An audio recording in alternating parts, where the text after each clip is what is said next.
우리 교회 찬양팀의 찬양도 그렇고 찬양대의 찬양도 언제나 은혜가 됩니다. 그리고 무엇보다도 감사한 것은 마가복음 강해를 하고 있어서 그런지는 모르겠지만은 미리 본문의 말씀을 꼼꼼하게 읽어보고 이 말씀을 통하여 하나님이 주시는 뜻이 무엇일까 염두에 두시고 승곡하시는 것 같아요.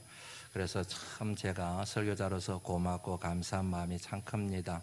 다시 한번 우리 찬양팀과 찬양대원들을 향해서 저희들을 대신하여 수고하심에 대하여 격려해 주시고 칭찬하는 의미에서 박수 한번 다시 해주시면 고맙겠습니다. 고맙습니다.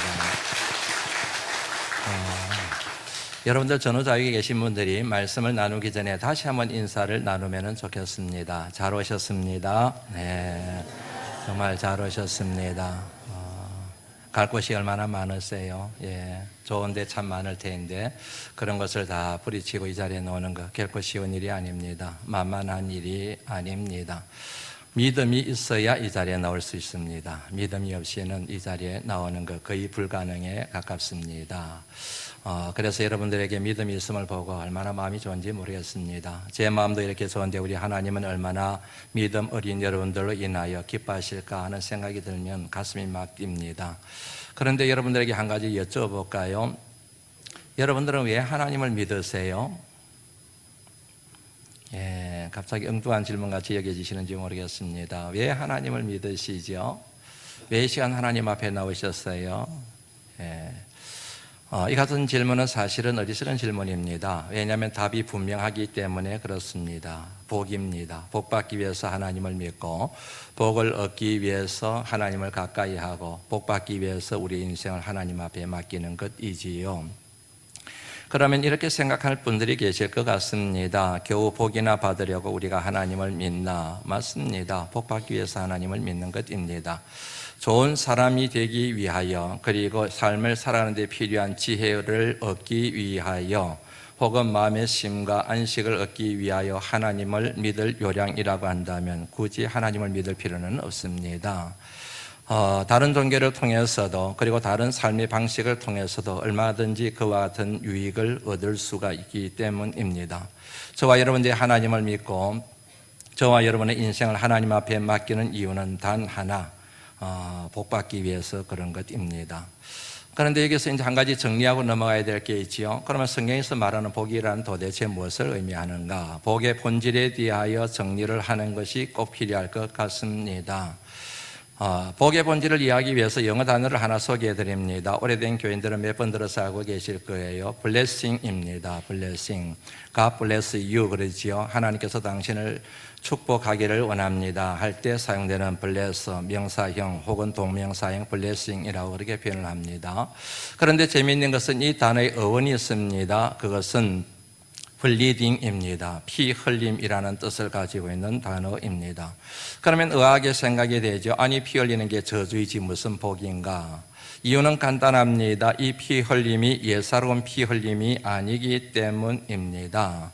한마디로 말씀드리면 예수 그리스도의 피 흘림, 모든 인류의 죄를 사하시기 위하여 십자가 위에서 흘리신 보혈, 이로 말미암아 이루어진 구원, 영생 이렇게 정리를 할 수가 있게 되지요. 그러므로 교회에서 혹은 하나님의 말씀이 우리에게 가르치고 있는 복의 본질은 뭐가 되는 겁니까? 구원이요 영생 이렇게 정리가 되지요. 이 같은 영생의 복과 구원의 복은 세상 부귀영화를 포함할 수도 있고 포함하지 않을 수도 있는 것 정리가 되시지요. 세상 부귀영화를 누린다고 해서 다 그것이 복이 되고 또 그것이 구원과 영생을 포함하는 것은 또한 아니지 않겠습니까?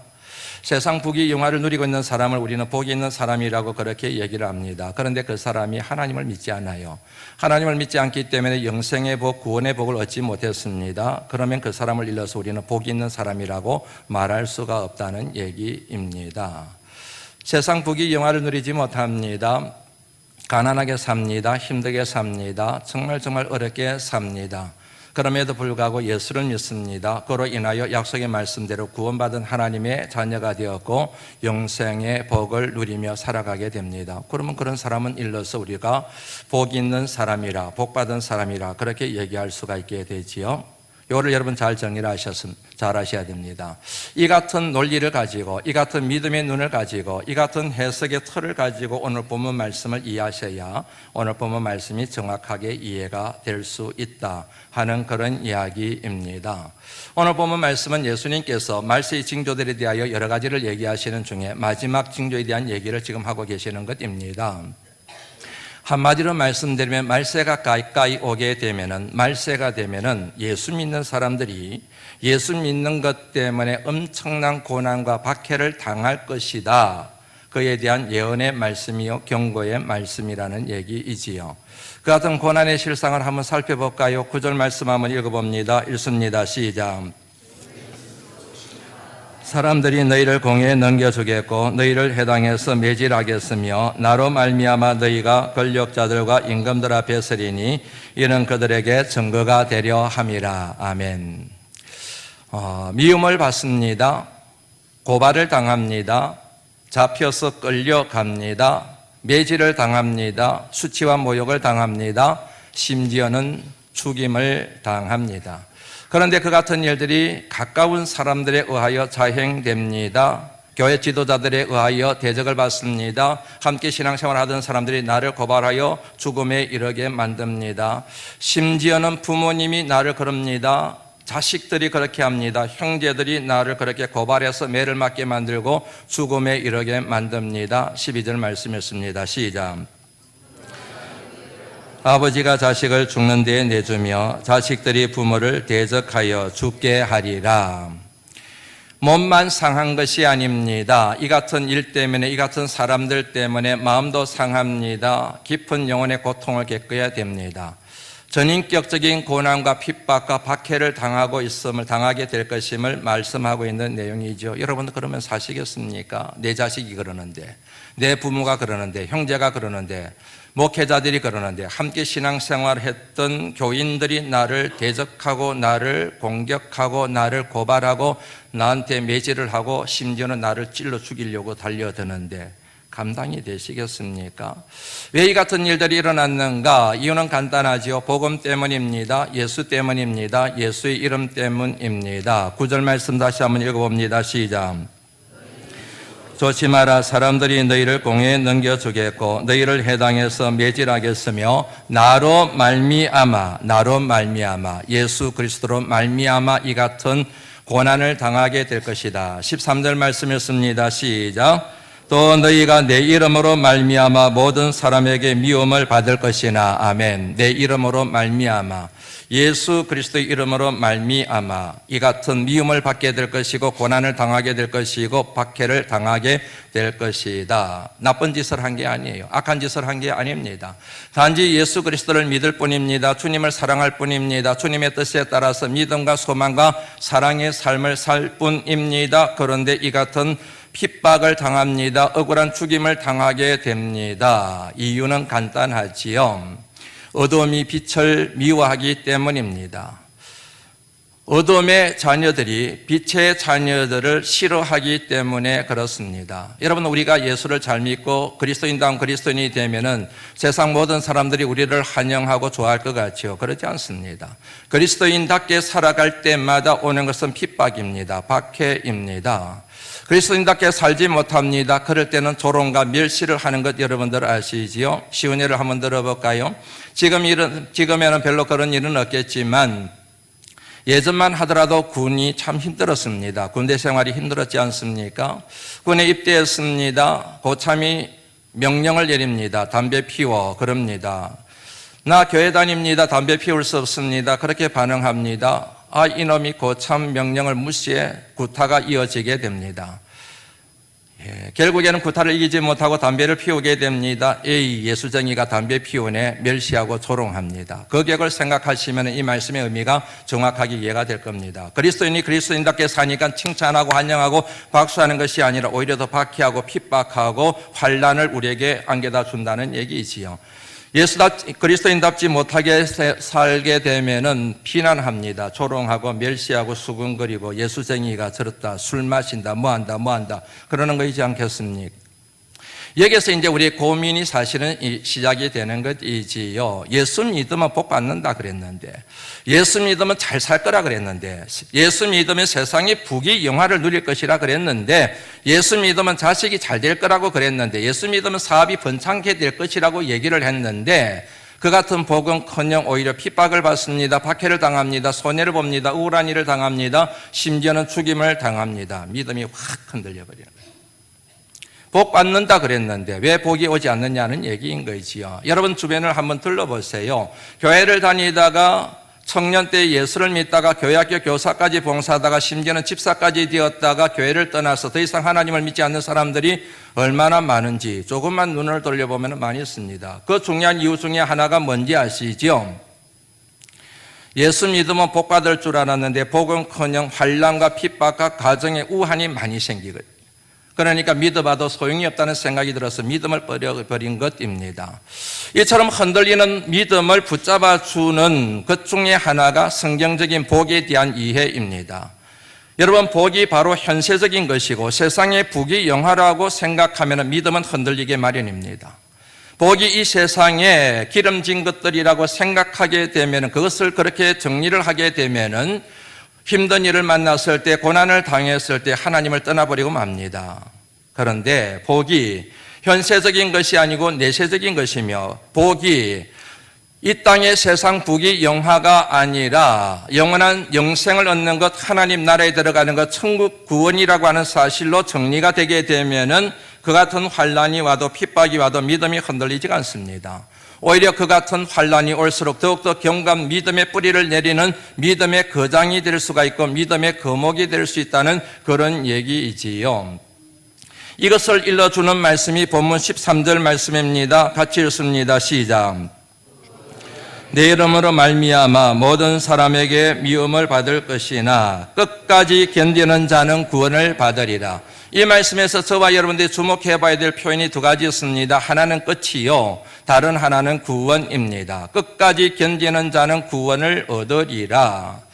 잘 아시는 것처럼 세상 만사의 끝이 있습니다. 하루의 끝이 있습니다. 하루의 끝이 있는 것처럼 한 주의 끝이 있습니다. 한 주의 끝이 있는 것처럼 한 달의 끝이 있습니다. 한 달의 끝이 있는 것처럼 한 해의 끝이 있습니다. 한 해의 끝이 있는 것처럼 인생의 끝이 있습니다. 끝 없는 사람은 아무것도 한 사람도 없습니다. 세상 мон사가 다, 모든 것이 다 끝이 있습니다. 마찬가지입니다. 고난의 끝이 있습니다. 마찬가지입니다. 핍박의 끝이 있습니다. 죽음의 끝이 있습니다. 그런데 그 끝자락에서 만나는 것이 있습니다. 바로 상벌입니다. 어떤 사람은 상을 받습니다. 영생이라고 얘기합니다. 천국에 들어간다고 하나님 말씀은 우리에게 그렇게 정언하고 계십니다.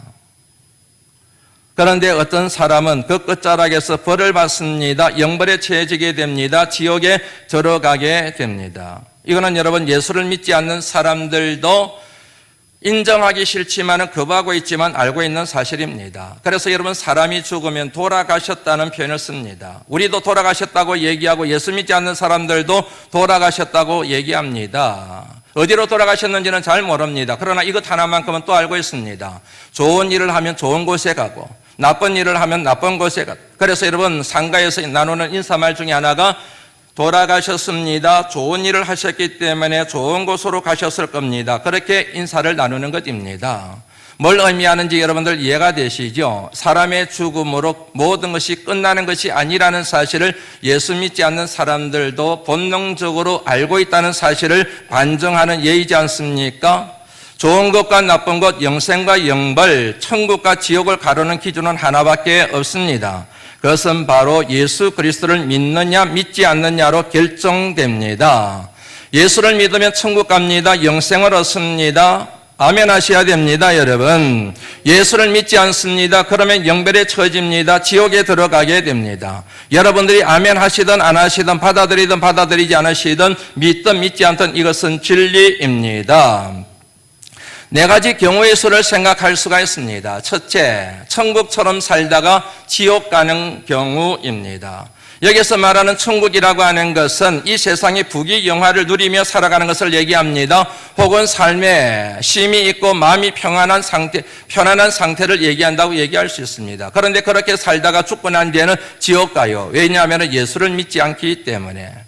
두 번째 경우가 있습니다. 지옥처럼 살다가 지옥 가는 것입니다. 세상 부귀영화도 누리지 못합니다. 이 땅의 모든 삶이 생지옥입니다. 살아도 산 것이 아닙니다. 죽고 난 뒤에도 지옥에 들어가게 됩니다. 영벌을 받게 됩니다. 왜요? 예수 믿지 않기 때문에. 예수를 믿게 되면 천국 간다 그랬습니다. 두 가지 경우를 생각할 수 있습니다. 하나는 지옥처럼 살다가 천국 가는 것입니다. 오늘 본문의 말씀의 경우가 이에 해당된다고 얘기할 수가 있습니다. 예수 믿습니다. 예수 이름 의지합니다. 그런데 그것 때문에 핍박을 당합니다. 죽임을 당합니다. 멸시를 당합니다. 미움을 받습니다. 고발을 당합니다. 매질을 당하기도 합니다. 세상 부귀영화는 차치하고라도 이 같은 죽음에 직면할 수밖에 없지 않습니까? 살아도 산 게 아닌 거이지요. 그러니까 지옥이라고 얘기할 수 있지 않겠습니까? 지옥처럼 살다가 그러나 죽어서는 천국 간다. 저희 어머님이 살아계실 때, 어릴 때, 제가 어릴 때 참 자주 사용하셨던 말이 바로 이 표현이었습니다. 너무너무 삶이 고되시고 힘드셨던 것 같습니다. 그런데 믿음은 이셨어서 이처럼 지옥처럼 살지만 나중에 천국 가면 그만이야. 저희 어머님이 참 자주 말씀하셨던 것입니다. 그런데 여러분, 제가 신학을 하고 목회를 하고 말씀을 깊게 들여다볼수록 우리 어머님이 하나는 알고 계시고 둘은 모르고 계셨다는 사실을 알게 되었습니다. 하나님의 뜻에 대한 것입니다. 하나님의 뜻은 저와 여러분들이, 하나님의 백성들이 지옥처럼 살다가 천국 가는 것이 아니라 천국처럼 살다가 천국 가는 것이 하나님의 뜻이라는 사실을 하나님 말씀을 통하여 깨닫게 되었기 때문입니다. 항상 기뻐하라, 범사에 감사하라. 항상 기뻐하라, 범사에 감사하라. 쉬지 말고 감사하라, 쉬지 말고 기뻐하라. 그렇게 생각할 수도 있지 않겠습니까? 항상 기뻐하라, 범사에 감사하라. 이는 그리스도 예수 안에서 너희를 향하신 하나님의 뜻이니라. 저와 여러분들을 향한 하나님의 뜻은 그리스도 예수 안에서 항상 기뻐하고 범사에 감사하는 삶, 다시 말씀드리면 행복하고 이 땅을 천국처럼 살아가는 것이 하나님의 뜻이라고 명확하게 그게 밝혀져 있지 않습니까? 그러니까 하나님의 뜻은 지옥처럼 살다가 천국 가는 것이 아니고 천국처럼 살다가 천국 가는 것 맞는 것이지요. 이 같은 복을 받아 누리시기를 주의 이름으로 축원합니다. 고난을 당합니다. 어려운 일을 당합니다. 예수 때문에 핍박을 받습니다. 죽임을 당할 수가 있습니다. 그럼에도 불구하고 예수님 때문에 천국을 살아갈 수 있는 것이지요. 이 같은 여러분, 힘든 환경에서도 저와 여러분들로 하여금 천국을 살아가게 만드는 힘이 있습니다. 그게 바로 소망입니다.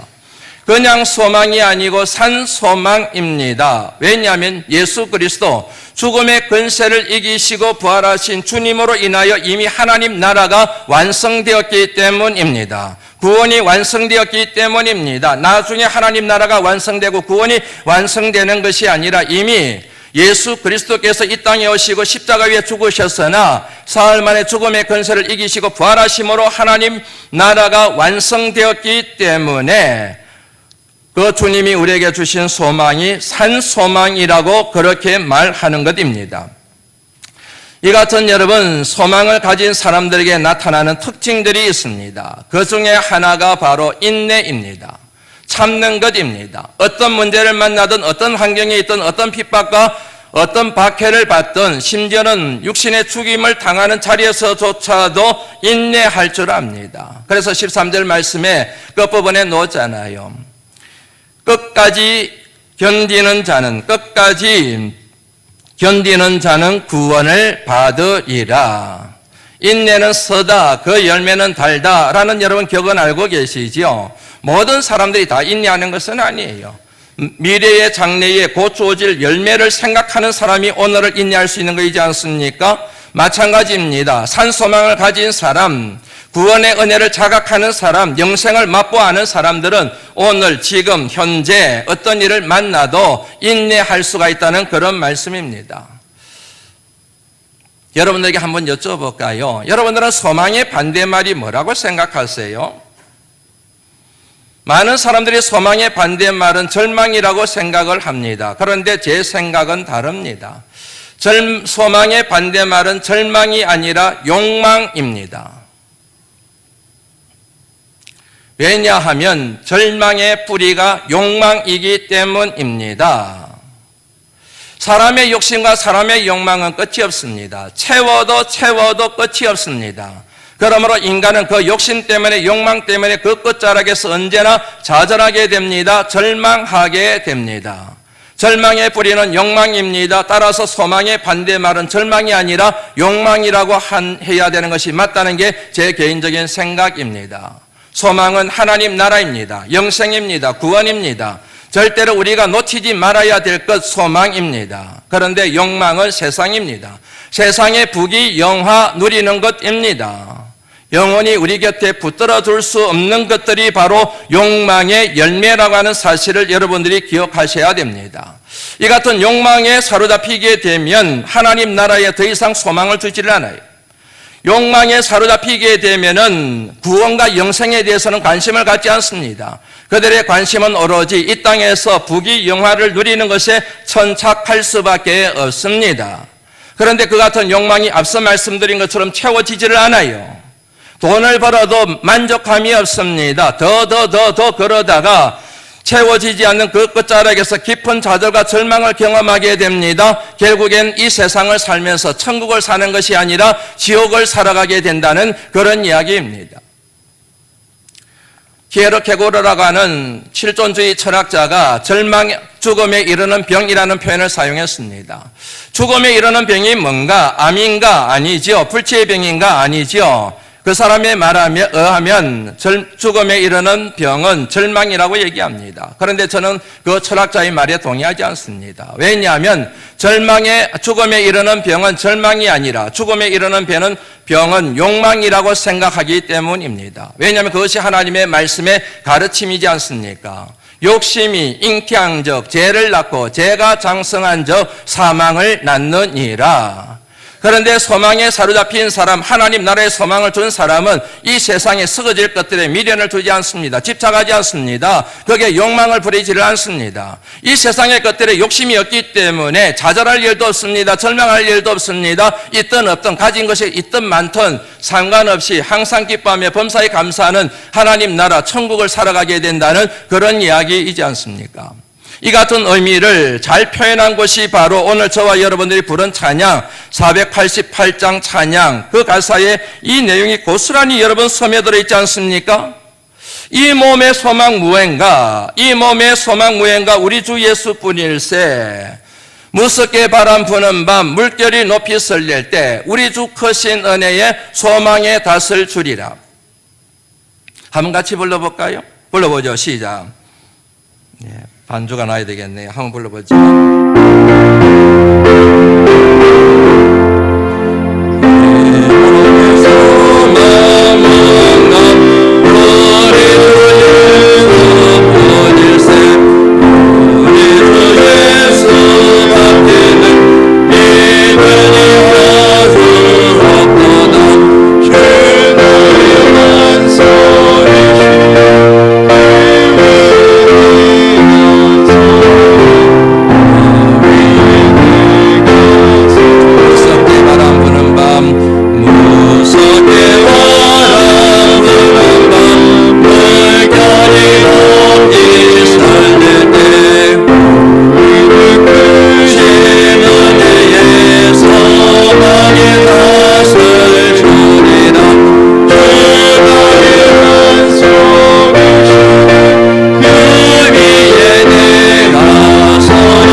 우리 주 크신 은혜에 소망의 닷을 주리라.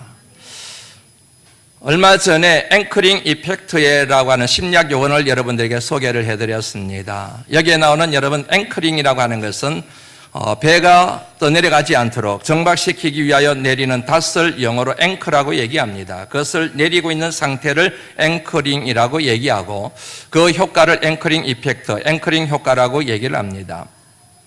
쉽게 말씀드리면 이런 겁니다. 어떤 지식과 정보가 내 속에 들어옵니다. 그러면은 이제부터 그 지식과 정보가 내가 뭔가를 생각하고 선택하고 판단하고 결정하는 모든 기준이 되는, 모든 기준으로 삼으려고 하는 경향성을 일러서 앵커링 효과라고 얘기합니다. 예를 들어서 내가 물질에 소망을 두게 됩니다. 그러면 모든 생각과 판단과 결정과 선택과 말과 행동이 내 마음속에 딱 심겨진 돈에 따라서, 그것을 기준으로 따라서 모든 말과 행동이 다 결정이 되어버린다는 얘기입니다. 이해가 되시지요? 굉장히 중요한 효과입니다. 저와 여러분은 하나님을 믿는 사람들입니다. 하나님을 믿는 사람들의 소망은 구원입니다. 영생입니다. 예수 그리스도의 은혜입니다. 그것에 여러분 소망의 닷을 내리고 있다고 한다면은 그것에 따라서 생각하고, 그것에 따라서 말하고, 그것에 따라서 행동하고, 그것에 따라서 선택하고, 그것에 따라서 결정하는 것, 이것이 바로 참된 믿음의 사람에게 나타나는 모습이라고 하는 사실을 이 앵커링 효과를 통하여 우리가 깨달을 수가 있게 됩니다. 하나님을 믿는다고 말합니다. 그런데 하나님 나라에 대한 소망이 없어요. 구원과 영생에는 관심이 없어요. 하나님의 도움을 받아서, 하나님의 힘을 빌려서 오직 이 세상의 부귀 영화를 누리는 데만 집착하고 있다고 한다면 그 믿음은 잘못된 믿음이고, 그 사람의 믿음은 그 잘못된 믿음으로 인하여 이 땅을 천국처럼 살아가는 것이 아니라 날마다 좌절하고 절망하는 지옥과도 같은 삶을 살아가게 된다는 그런 이야기입니다. 며칠 전에 은사 목사님을 뵙고 왔습니다. 얼마 전에 전화가 와서 집에 와서 책을 좀 가져가라 그러셔가지고 다녀왔습니다. 모교에서 평생을 후학들을 가르치신 분입니다. 총장까지 하셨습니다. 은퇴하시고 난 뒤에는 한동안 우리 교단의 이름만 대면 알 수 있는 큰 교회에서 담임 목회를 하셨습니다. 깜짝 놀랐습니다. 와서 책 가져가라 그러셔가지고. 사연이 이렇습니다. 이제 사시던 집을 다 정리하시고 실버타운으로 들어가시게 되었다는 겁니다. 실버타운으로 들어가시기로 결정을 하셨다는 얘기입니다. 실버타운은 방 2칸밖에 되질 않습니다. 지금까지는 전원주택 넓은 집에 사셨습니다. 다 정리를 하시게 된 겁니다. 가구도 정리하시고 집도 정리하시고 그릇도 정리하시고 모든 전자제품도 정리하시고 모든 걸 다 정리하시고 평생 학자로 살아오셨기 때문에 책의 가치가 어떤 분에게보다도 큰 분이지만 책도 다 정리를 하시고 이 신학대학에 보내시고 저 신학대학에 보내시고 일부는 저한테 이제 주시면서 그렇게 저를 초청하신 겁니다. 가서 이런저런 얘기를 나누다가 제가 그 목사님 네 분에게 하지 말아야 될 질문을 하고 말았습니다. 그 질문을 하고 난 뒤에 내가 큰 실수를 했구나, 내가 목사님 네 분에게 큰 신뢰를 범했구나는 느낌이 드는 그런 질문을 하고 말았습니다. 어떤 질문을 드렸느냐면, 목사님 사모님 힘들지 않으세요? 섭섭하지 않으세요? 서글프지 않으세요? 마음이 언짢지 않으세요? 이 질문까지 하고 싶었지만 그 질문을 하지 못했습니다. 마음이 우울하지 않으세요? 왜 안 그러겠습니까? 평생을 두 분이 건강하게 그렇게 활동하시고 집에서 사시고 자유롭게 사셨는데 이제 모든 것을 다 정리를 하고 실버타운 방 2칸짜리 그곳에 가셔가지고 이제 노후를 보내시게 됐는데 그런 질문을 하는 것은 어떤 의미에서 보면 지극히 자연스러운 질문이지 않겠습니까? 그런데 앞서 말씀드린 것처럼 아차, 질문하고 난 뒤에 내가 실수했구나 하는 생각이 들었습니다. 왜냐하면 그런 질문은 아무한테나 하는 거 아니거든요. 이미 뭐냐면은 삶을 많이 사시고 신앙도 깊으시고 하나님의 은혜 가운데 살아오셨다고 고백하는 분들에게 감히 그런 질문을 드리는 것은 예의에 맞지 않기 때문에 그렇습니다. 그럼에도 불구하고 전혀 개의치 않으시고 사모님이 답을 하시는데 정말로 큰 은혜를 받았습니다. 환한 미소를 가지고 천사의 미소를 가지고 답을 하시는데 목사님 그렇지 않습니다. 너무 기쁩니다. 너무너무 행복합니다. 이제 인생의 마지막 텀을 이렇게 실버타운에 들어가서 하나님과 교제하다가 천국에 가고 싶습니다. 이렇게 말씀하시는데 여러분 그냥 지나치는 말씀이 아니고 그냥 교과서적인 답을 하시는 게 아니고 진심이 느껴지는 거예요. 저도 여러분 목회를 지금 벌써 몇십 년째 하고 있지 않습니까? 그 말씀이 그냥 말로 입술의 언어로만 느껴지는 것이 아니고 이분들이 진심이구나 하는 느낌이 탁 들면서 그 진심이 제 마음에 전달이 되면서 제 마음에 어떤 한 말씀이 팍 꽃을 피우게 되었습니다. 그 말씀이 뭐냐면 요한복음 8장 32절 말씀, 진리를 알지니 진리가 너희를 자유케 하리라. 이 말씀이 지금까지 머리로 알고 머리로 이해된 것들을 설교도 하고 알고 있었는데 이 말씀이 살아서 꿈틀꿈틀거리면서 제 영혼에 여러분 얼마나 깊은 감동의 물결로 확 휘저버리고 소동을 일으켰는지 모릅니다. 진리를 알지니 진리가 너희를 자유케 하리라. 그 말씀이 살아서 펄떡거리면서 제 심령에 크나큰 영향을 끼쳤다는 얘기입니다. 세상에 대하여 자유하셨습니다. 죽음에 대하여서도 자유하셨습니다.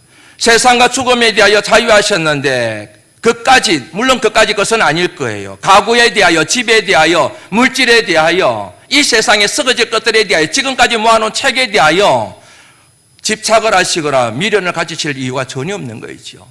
죽음에 대해서도 자유하신데, 죽음에 대해서도 자유하신데, 이유가 뭘까요?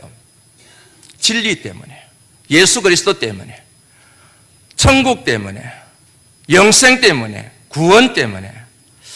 제가 얼마나 감사했는지 모릅니다. 이런 서성을 목회의 멘토로 두고 배움을 얻을 수 있어서 나는 참 복받은 사람이구나 하는 생각이 들었습니다. 얘기가 이어지는 중에 이 마음을 저절로 갖게 된 것이 아니라는 사실을 알게 되었습니다. 제가 알기로 그 두 분이 평생을 부부가 아침에 큐티한 것으로 알고 있습니다. 말씀을 읽고 묵상하고 부부가 기도하고 그런 세월을 평생을 보내셨던 것이지요. 그런데 얼마 전에 목사님과 사모님이 말씀을 읽고 기도하는 중에 마음이 딱 통했다는 겁니다. 마음이 딱 통하면서 성령 하나님께서 우리에게 이걸 원하시는구나, 이렇게 하시는구나 음성을 듣게 됐다는 얘기입니다. 그 음성을 듣고 성령 하나님의 음성에 순종하기로 한 결과 그 같은 결정을 내리게 됐다는 거예요. 사람의 생각이 아니고 사람의 계획이 아니고 두 분은 얼마든지 활동하고 계세요. 목사님도 신학대학에 다니면서 강의를 하고 계세요. 얼마든지 활동할 수 있지만 활동할 수 없어서 마지못해서 실버타운에 들어가는 게 아니라 인생의 마지막 텀을 천국 들어가기 전에 이 땅을 어떻게 마무리해야 될지 성령 하나님께서 일러주시는 거기에 순종하여 이 같은 결론을 내리게 됐다고 말씀하시는데 전율이 던데요. 본문 말씀 한번 읽어볼까요? 11절 말씀이었습니다. 시작.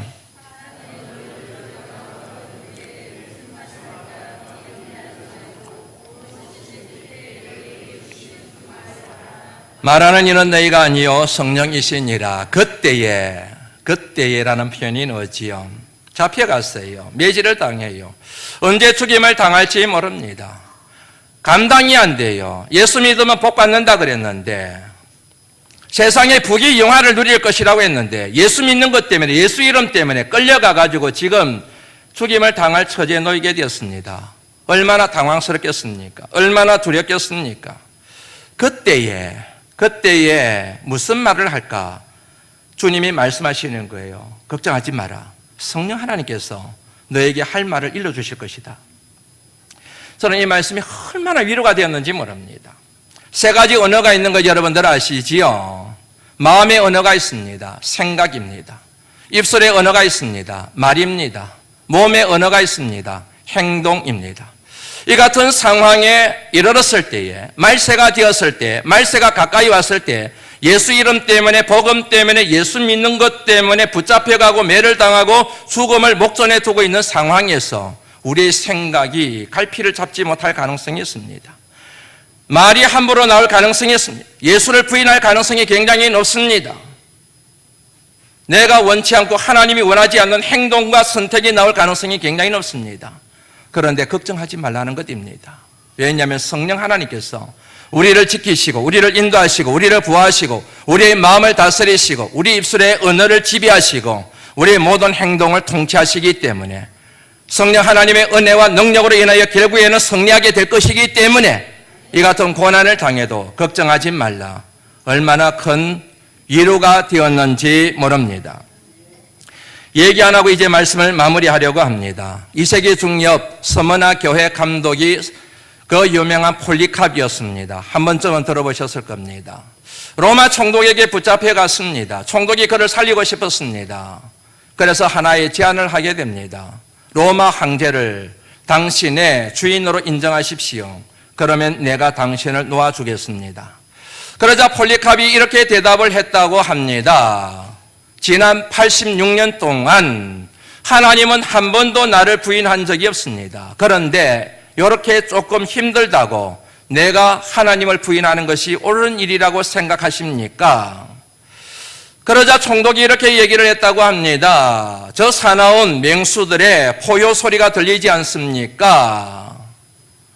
당신이 만약에 황제의 주인됨을 인정하지 않으면 맹수의 밥이 될 수밖에 없습니다. 그 얘기를 듣고 폴리캅이 이렇게 대답을 했다고 합니다. 저 맹수들이 내 몸을 갈기갈기 찢어 죽일 수는 있습니다. 그러나 내 영혼을 죽일 수는 없을 겁니다. 그러면 당신을 불에 태워 죽이겠습니다. 신하들에게 장작을 쌓으라고 얘기를 했습니다. 그러자 폴리캅이 이렇게 얘기를 했다고 합니다. 잠시 타다가 꺼질 불꽃 때문에 영원히 타오르는 불을 잊을 수가 있겠소. 총독은 영원히 타는 불을 기억하시오. 그리고 높이 하늘을 향하여 손을 들고 이렇게 기도하며 숨을 거두었다고 합니다. 하나님, 우리는 예수님을 통하여 당신을 알게 되었습니다. 당신의 많은 증인들 앞에서 당신의 고난의 잔치에 참여하게 하심을 감사합니다. 여러분, 이 내용을 읽는데 저는 여러분 얼마나 큰 은혜에 사로잡혔는지 모릅니다. 눈여겨봐야 될 편이 있습니다. 당신의 고난의 잔치. 어떻게 여러분 고난이 잔치가 될 수가 있습니까? 어떻게 여러분 고난이 잔치 자리가 될 수가 있습니까? 절대로 고난은 잔치가 아닙니다. 축제의 자리가 아닙니다.